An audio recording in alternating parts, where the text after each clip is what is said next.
Hello and welcome to Ask Shez. These next two support conversation parts will be Shez only, and they will mainly be ending conversations. So for this one, I have at least 10 support conversations for you. Now, I would have done all of them, but that would have taken so much time. So, let me go ahead and get into this first one. Hey, Dimitri.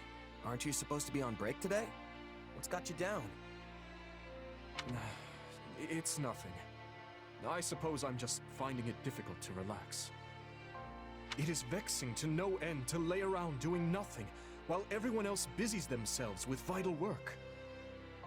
Nobody's forcing you to take vacations or anything. We just want you to have a little break every now and again. Why are you so desperate to work, anyway? Because it is my duty. No. It is the only way I know how to live. As part of the royal bloodline, my life has never for a moment belonged to me. Not even at the instant of my birth. And as a survivor of that horrible tragedy, there are certain responsibilities only I can shoulder.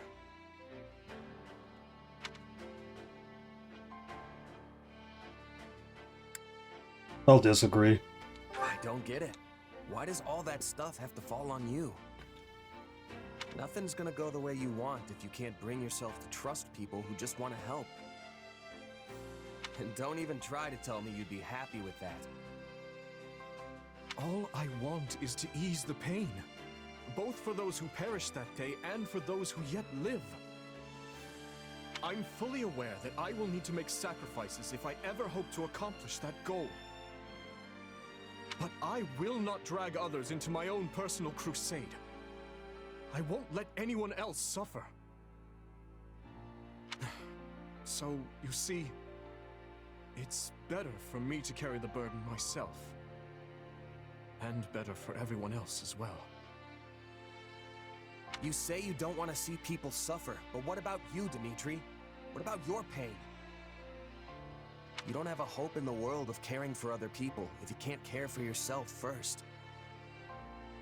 I'm not sure how to respond to that.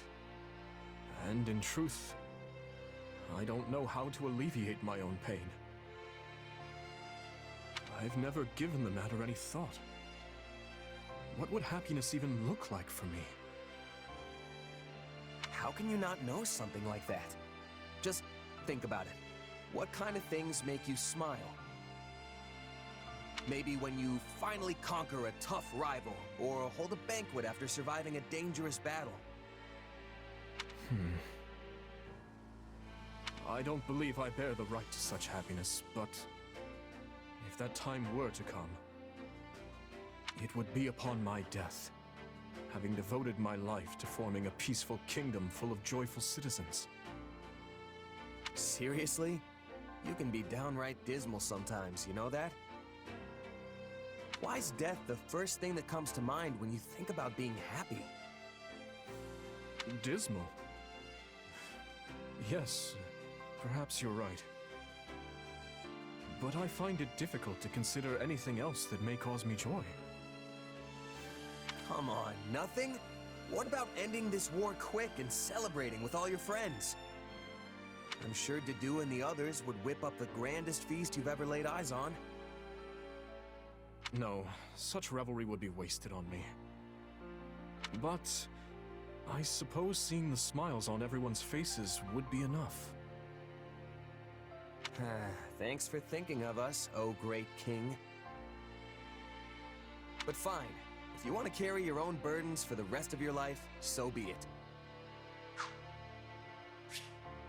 We'll just have to take extra good care of you, though, since you clearly won't do it yourself. For starters, you're gonna take a break, and by the goddess, you're gonna like it. Come on, Dimitri. We're gonna get you away from camp for a bit. No words can express my gratitude.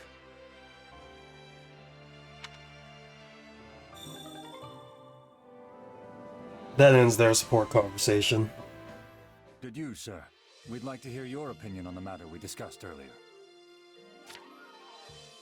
Regarding Count Karen, as I discussed with Gustav,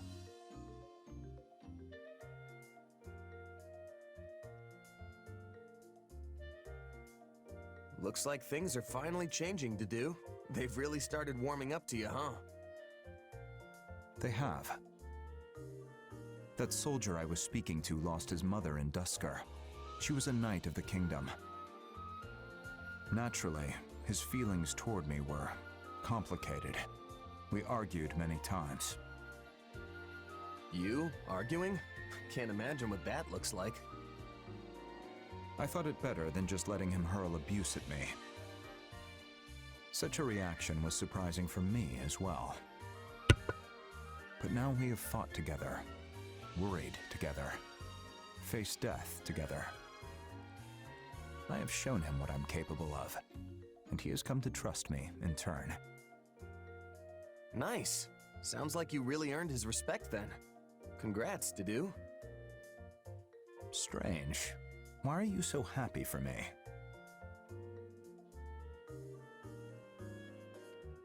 I'll explain why. Because we're friends, and friends are happy for each other when good stuff happens to them. Are they? Anyway, now you've just got to keep it going and get even more people to trust you. Same goes for me. And Dimitri while we're at it. You're right. In the meantime, I'm gonna keep winning battles until I prove myself to you once and for all. So make sure you keep an eye on me out there, Dedue, because I'm gonna be the most valuable fighter we've got. What? What's so funny? Nothing. I look forward to your performance. But you already have my trust, no matter your origin or identity. Really? You never know when I might betray you and turn my sword on Dimitri, though. Not to mention this weird power I have. Can you seriously say you trust me with that in mind? Your power is concerning, but it does not define you. I'm sure you would not so easily betray His Majesty or myself. But know that if you do, I will cut you down without hesitation. That's who I am. You must understand by now. Weird way to tell me you trust me, but it's got Dedue written all over it. I'm honored.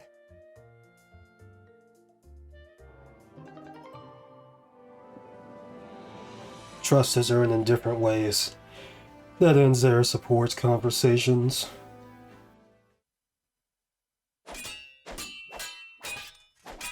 What's wrong? Your footwork is even sloppier than usual. You noticed that, huh? It's nothing. There's just been a lot on my mind lately is all. And I was kinda lost in thought when you lunged at me, so I couldn't really react too well. Training isn't the time for idle contemplation. You're worthless as a sparring partner if you let your mind wander. Not to mention that you do the same thing in actual battles. Getting distracted when you're training is one thing.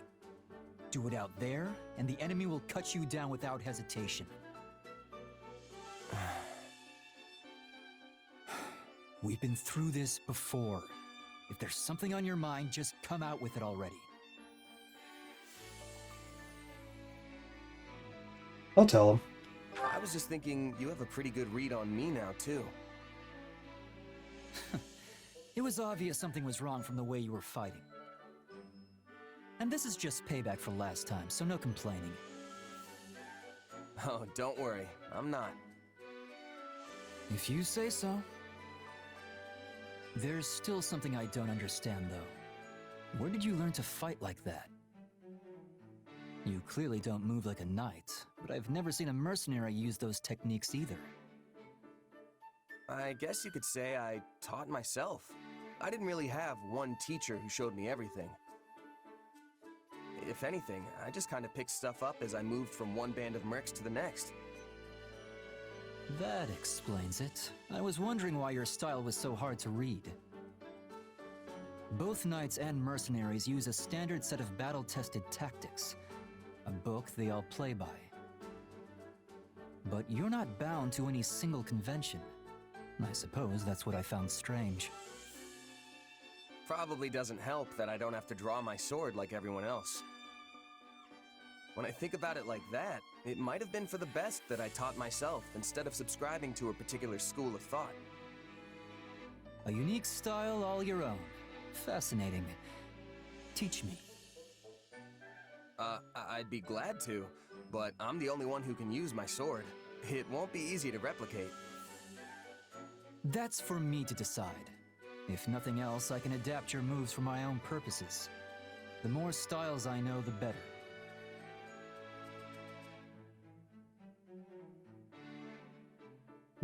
I'll agree. If you say so. I don't know how this is gonna go, but I'll do what I can. Oh, and you can teach me in exchange. The more styles, the better, right?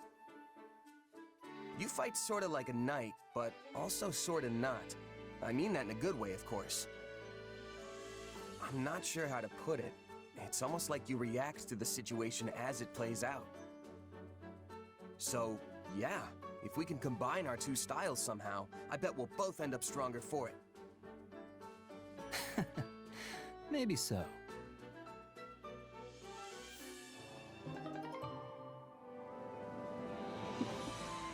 Oh, that was their B conversation? Okay.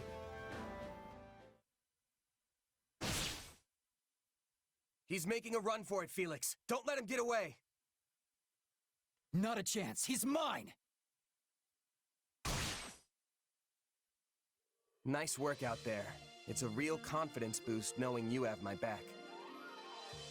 I could say the same for you. Now that I know your style better, I have less trouble predicting your movements. Glad to hear it. Guess you must have a pretty good read on me by now, huh? On your sword, perhaps. There you go again. You know, I've gotten a good grasp on the way you think. It's like you decide on a role for yourself, then do whatever you can to see it through.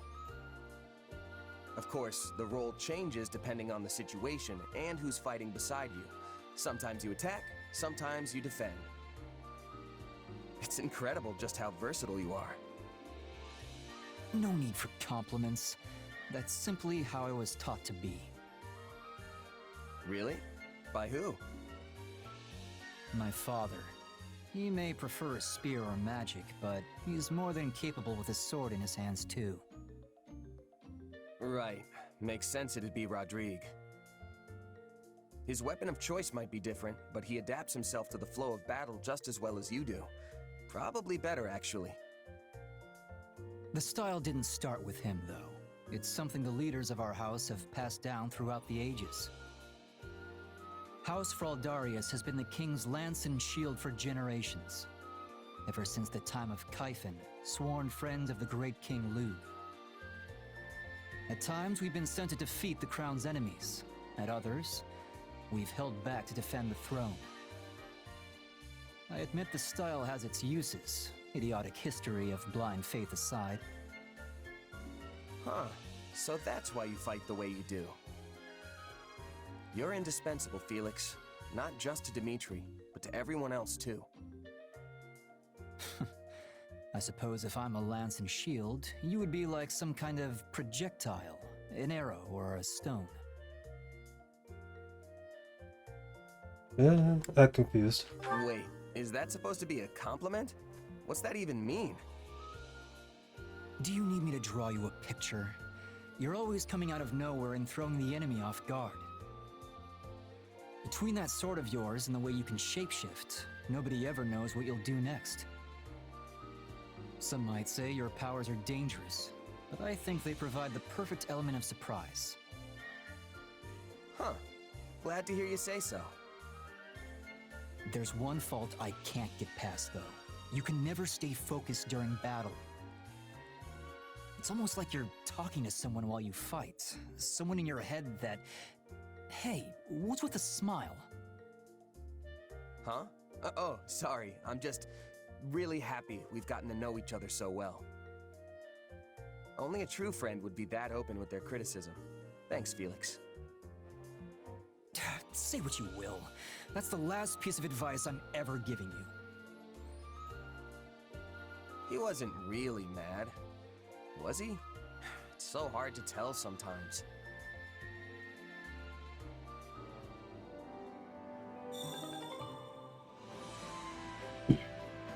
Okay, and that ends their support conversations.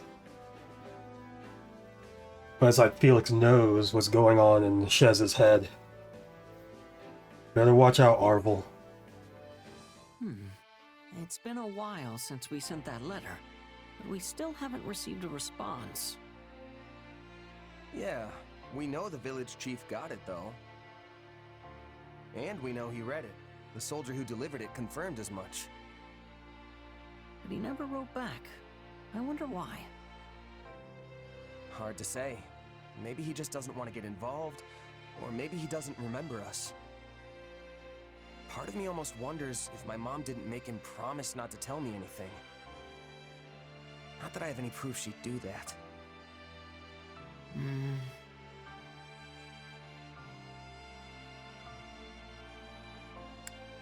I'll brush it off.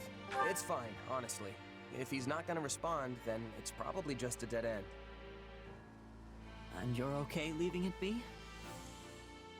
I mean, yeah, I want to know more about my mom, but it's not the end of the world if I can't. You had to give up learning about your parents too, right? I did, but No matter what kind of past my mom had, she'll always be my mom, and I'll always be me. I know that she put every bit of herself into raising me, and that's what matters. There's nothing more important than that in my book. you're right. Whatever your parents did before they had you, and wherever they are now, they'll always be your parents. Glad you understand. And hey, not knowing the truth lets me make up all sorts of stories about her in my head. Oh, you mean like imagining she was actually a high-ranking noble, forced into obscurity? Not a bad idea, but not totally original either. I was thinking more along the lines of a legendary knight, known throughout every inch of Fodlan. Or maybe a mysterious adventurer who came from somewhere far beyond its borders. That would be incredible if it were true, and it would certainly explain why she was so knowledgeable. Still, I'm sorry I couldn't help you in the end. It's all good, Ashe.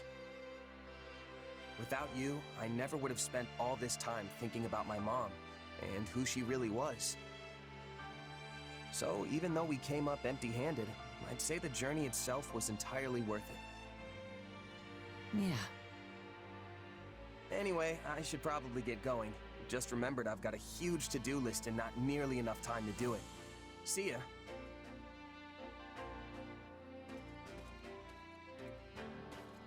Huh? I could have sworn I saw the commander here a moment ago. Oh, you just missed them. I can take a message if you want, though. In that case, please deliver this letter.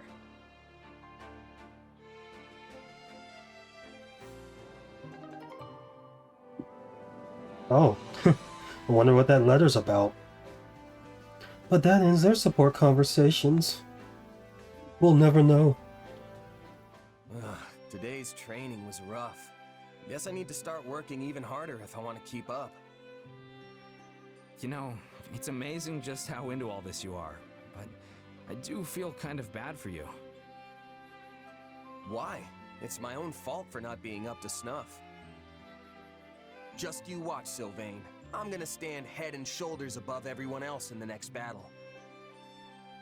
That's not what I mean. I feel bad that we roped you into this war. The only reason any of us are fighting is to keep our homes from being destroyed. If we fail, we'll lose everything. Our houses, our families, the places we grew up. But you don't have that kind of personal stake in this thing. You can live wherever the wind takes you. True. I am a bit of a nomad. Isn't there anywhere you call home, though? Well, sorta. I grew up in a remote village off in the mountains, so that's probably the closest thing. But it's hard to really say for sure.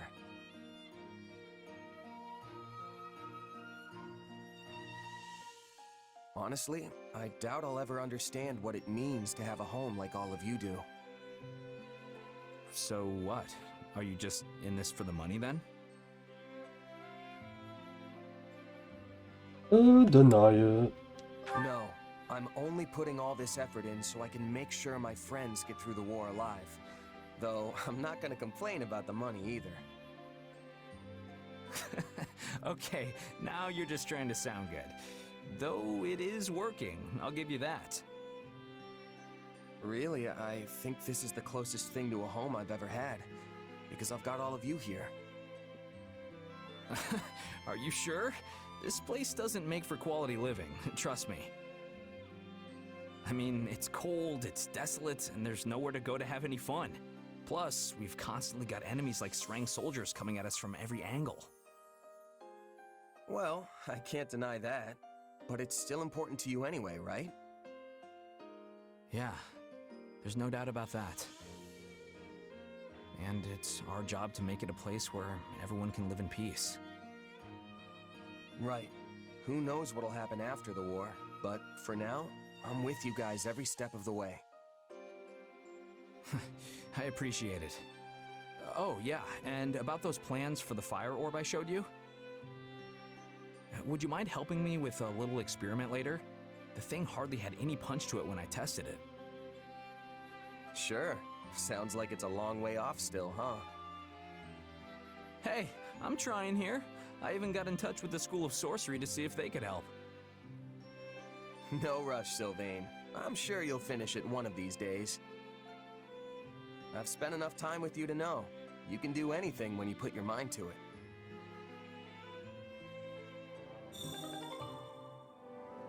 That ends our support conversations. I completely forgot about the fire orb thing he was making. He'll complete it when he becomes a Dark Knight. When he becomes Batman. Today's training was a total mess. My feet are killing me. We need to stay in peak shape, though. You never know when we might get tossed into a battle. True. We've got to be ready for anything.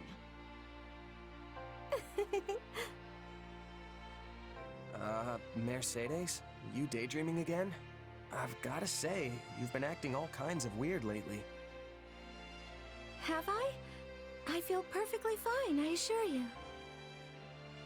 You sure? Back when we had that tea party, you looked so, I don't know, sad. I suppose I can't hide anything from you. Things like tea parties with dear friends, or seeing the trainees work so hard to improve. It reminds me of how things were before the war, if just for a moment. You mean back at the academy? Yes, and before that, when I lived with my mother and my little brother. It also reminds me of the time I spent studying with friends at the School of Sorcery in the capital. Things may not have been easy then, but I would give anything to return to those days. Huh. I don't think I've ever seen you get this sentimental about something. The feeling surprises even me. All my years, I've gone wherever the current of life chose to sweep me. In truth, I used to think nothing ever went precisely how I wanted it to. But looking back now, I realize just how joyous all those moments really were. And yes, I'm aware it isn't good to dwell so heavily on the past, but I can't seem to help myself.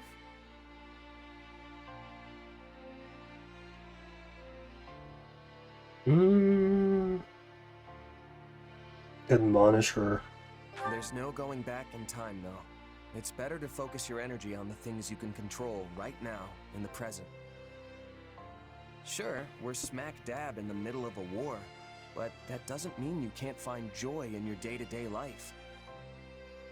So keep pushing, and make the kind of decisions future Mercedes will look back on and be proud of.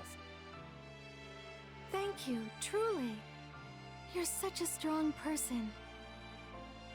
Still, you shouldn't keep all your emotions bottled up like that.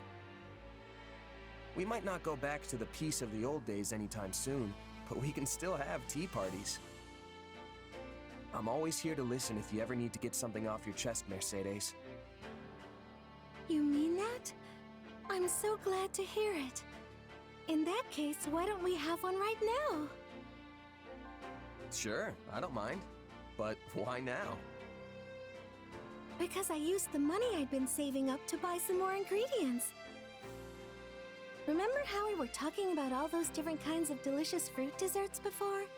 Well, I went ahead and whipped some up. I could never turn down an invitation like that.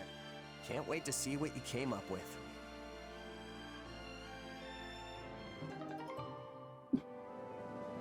Yeah, we'll let future Mercedes and Shez worry about all of that. And that ends their support conversations. Hey, Annette. What are you up so late for? Some kind of research? Oh no, it's nothing like that. I've been working on this. That just looks like a bunch of little black bugs jumping around on a page. Excuse you, it's sheet music. I have no idea how you could possibly think the notes look like bugs. Sorry. It's just, I don't think I've ever actually seen sheet music before. Does this mean you're writing a new song? Mm-hmm. A lovely tune popped into my head today, so I wanted to jot it down before I forgot.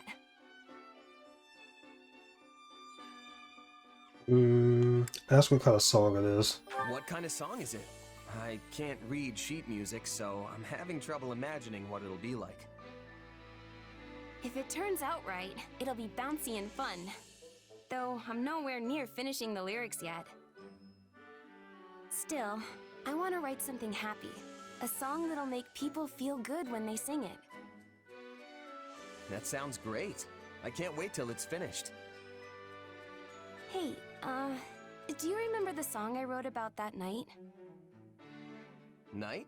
Oh, you mean the horse with the human... yep. Yeah, the song about the night, of course. Well, I heard someone singing it again. Look, Annette, I know you're upset I let it slip, but what's done is done. I didn't mean it like that. I heard a mercenary singing it to himself as he died. He was covered in blood and could hardly breathe. Yet he had this great big smile on his face as the words crossed his lips. He must have been in so much pain. But still, he just kept smiling. Probably thinking back to all the times he'd spent drinking and singing with his friends. Soldiers always throw the wildest parties after a battle. The sort of thing where you can find knights and mercs alike, locking arms and belting out tunes. Maybe. Anyway, I've been thinking about that mercenary a lot ever since he passed. I never wanted that song out in the world, and I'm honestly still not happy about it. But it helped him face his final moments with a smile, instead of sadness or fear. And I'm forever grateful I could provide that. It's like I told you before, Annette. Your songs can really help people. I'm sure tons more took comfort in that song too. Including me. Whenever I'm feeling down, I just think about one of your silly songs and I'm right back in high spirits. Silly? Are you implying my lyrics aren't serious? No, never mind. I'll choose to take it as a compliment. And hey, if my songs really help people that much, I better get to work writing lots of new ones. There you go. So what's this next one gonna be about? Well, right now I'm planning to make it be about a group of friends who dig into a huge feast together. They keep churning out dish after delicious dish, and everyone's faces are alight with laughter and joy. Wow, I'm getting hungry just hearing about it. Right? Then once all the food runs out, They go off hunting for ingredients so they can cook up some more. Okay. But uh-oh, they come across a ginormous bear and have to battle it to the death. A death match with a bear? I thought this was supposed to be a happy song about a feast. Guess I shouldn't judge it before it's done.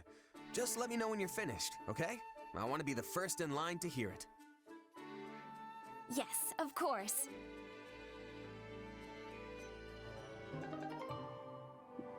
He wants to hear all those bars. So that ends their support conversations. Like, all the other support conversations that have ended before.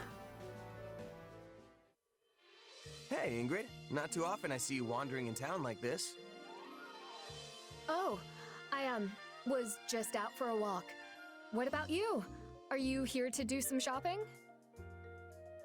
Yeah, Dedue asked me to pick up some ingredients for dinner. Well, if it is food shopping you're after, then your best bet would be the boulevard past the river. What are you so flustered for? You're not hiding something, are you? What, me? No, not at all. It's nothing really. I'm just surprised how much you can find here. It's a far cry from the struggling little towns dotting the rest of the kingdom, that's for sure. Yes, Galatea is one of the regions that's found itself facing particularly hard times lately. A beautiful town like this, filled with happy people, hardly feels like it's part of the same kingdom as the blighted, barren lands I call home.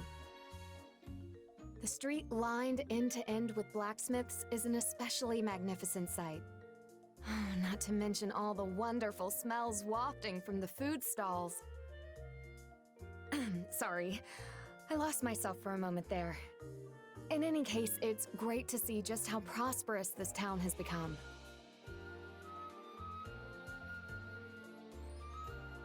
I'll agree with her. Don't worry, I get where you're coming from. Seems like there's barely any crime here either. I suppose I have much to learn from this town, as the future Count Galatea. Hey, speaking of, have you figured out what you want to do yet? Not at the moment, no. In fact, part of the reason I came into town today was to do some further searching. It's my dream in life to stand as a knight by His Majesty's side, just as my late fiancé once did. And even if I do not become a knight like he was, there must be a way I can protect His Majesty in a similar fashion.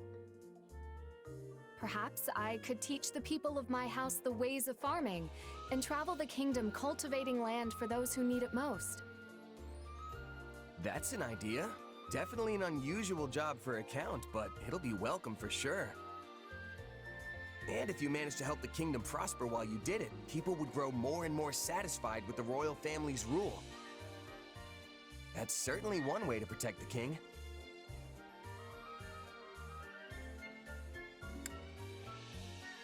If that's how it's gonna be, maybe I could pitch in once you finally take the title of Count Galatea. I could be your personal mercenary, just like Tobias was for your grandma.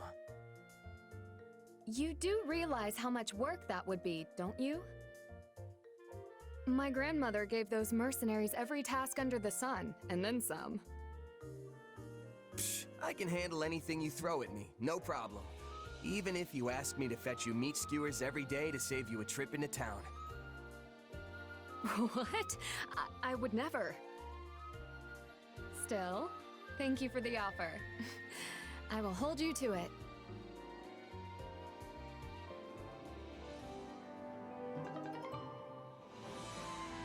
He was there for the meat. Skewers. But that will be the end of their support conversations. Oh, hi. Bernadetta, listen. I'm sorry about what happened back there. Oh, it wasn't your fault. I'm the one who should be apologizing. I didn't realize things could even go that bad. I'm glad we managed to get you in front of the meanest looking guy in my company. But that didn't last long before the nerves got to you. Quickest I've ever seen someone run, let me tell you. And then I accidentally stepped on that horse's tail, so it started going wild and totally trashed the place. It'll probably take weeks for them to clean that up. Oh, you really did it this time, Bernie.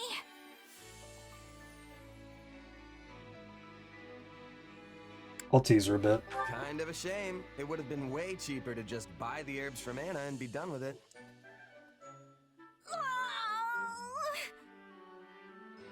And with how much repairs ended up being, we could have even tossed in that creepy pot. No! That aside, though, you still want to do something about your shyness, right? I can see why this is a bigger problem than your whole staying indoors thing. Your anxieties can be quite the hurdle to overcome. I guess you're right. At least not going outside only makes problems for me. Either way, now we know how things turn out when we try to force the issue. Looks like we're better off taking an incremental approach. How's that work? Well, we can start by having you hide nearby while I talk to someone you're afraid of. Then, I don't know, if the conversation gets interesting, maybe you can come out and join in? I'm not going to care whether it's interesting or not. It doesn't matter if they're serious or boring or the most fascinating person in the world. All I care about is that they don't scare me. Yeah, I guess that's gonna be tough to manage on its own, huh? Well, maybe the incremental approach won't actually be as hard as we think. Really? How do you figure? I mean, I did used to think you were pretty terrifying. But with all this stuff we've been doing together, I've actually gotten used to you. And now I'm not really shy around you, am I?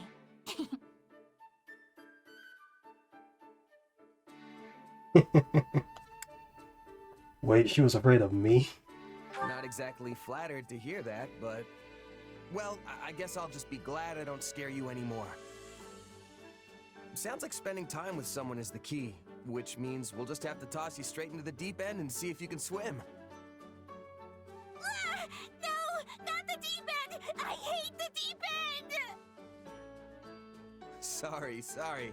Just messing with you. Anyway, here's hoping you and I can keep getting closer, Bernadetta. Right.